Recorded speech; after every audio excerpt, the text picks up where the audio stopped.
Sveiki, čia Mantas iš Matiekos. Po ilgesnės pertraukos toliau bandysiu spręsti egzamininius uždavinius. Tai prieš tai buvusius galite surasti iki 11, dabar radau tokią fainą lentelę per Miro, kur galima viską išsaugoti. Tai tiesiog kelsiu juos tenais, nuoroda bus komentare. Tai įsipeliu ir nustatykite, kelintas geometrinės progresijos narys yra duotasis skaičius. Tai aišku, tam reikės naudotis geometrinės progresijos formulytę. Tai pasiemu ją, kad iš karto būtų patogiau, kad matyti, ką darom. Šiek tiek prisartinsiu.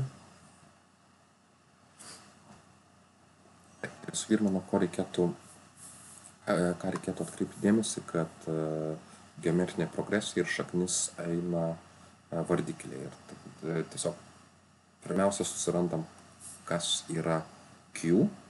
Taip, tai dabar, kad suras Q, mums reikia dalinti du gretimus narius. Tai tiesiog jis pasirašau, kad Q bus lygu bet kokius du gretimus narius, jiem paimu antrąjį ir pirmąjį, pasidalinu juos, tai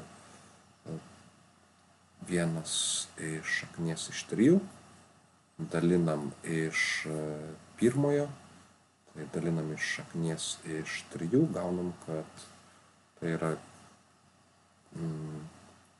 vienas padalinti iš šaknies iš 3 kart šaknies iš 3 lygu 1/3. Čia mūsų bus, kažkodėl parašiau G, pastaisysiu, kad Q. Tai mūsų Q, tai buvo B antrasis padalinta iš B pirmą. Dabar klausimas klausia, nustatykite, kelintas geometrinės progresijos narys yra duotas skaičius. Tai naudosimės štai šitą formulę. Tai B antrasis, aš nežinau, koks yra N. Aš žinau, koks yra narys, tai 1 padalinta iš 729 šaknų iš 3 lygu pirmasis narys, kas yra šaknis iš 3, padauginta iš to Q, tai Q duotas, kad 1/3. Aišku, vietoj 1/3 gal aš galiu pasirašyti kaip 3 pakelta minus pirmoji. Kol kas paliksiu vis 1/3.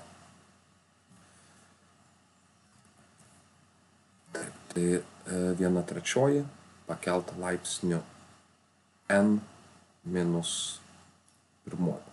Dabar susistačius į formulę, matau, kad tų šaknų yra abiejose pusėse, aš galiu tiesiog pasidauginti. Gal galiu pasidalinti iš šaknies iš 3 abi dvi pusės. Tai pasidalinu iš šaknies iš 3 ir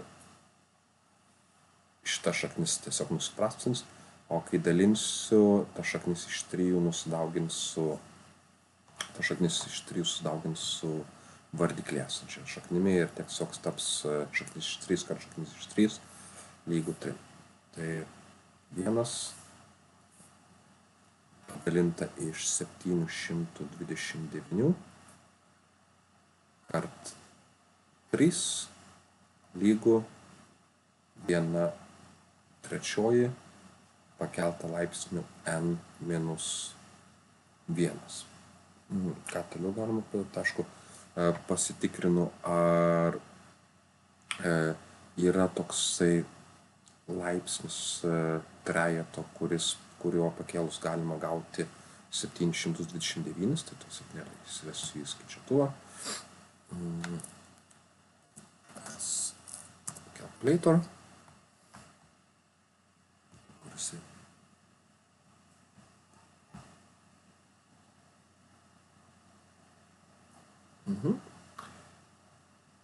Ir taip, algoritmas. Išsivalysiu prieš tai integralus savo skaičiuotus. Taip, tai dabar reikia logaritmas pagrindu 3 ir prisimins, koks ten buvo tas skaičius, 7,9.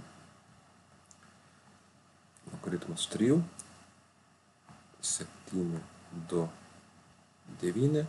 Matome, kad galima 3 kelti 6 laipsnių. Taip, tai pasikeičiu į 1 padalinta iš 3/6 kart 3, sekundėlę pasiryškinsiu tas, šitas bus 3/6. Jeigu mes dar padauginsime iš 3, gausime, kad tai yra 1 padalinta iš 3/7. Ir aišku, tą 7 laipsnį galime nukelti už skliaustelių. Tai tiesiog pasirašau, kad 7 ir kitoj pusėje lygu 1 padalinta iš 3n pakelta -1. Susivienodinę laipsnius, susivienodinę pagrindus, galim suvienodinti laipsnius, tai bus 7 lygu n -1 ir aišku vienetuką perskelia į dešinę pusę +1, gausime, kad n yra lygu 8. Tai atsakymas bus n lygu 8. Tai tiek. Dėkui.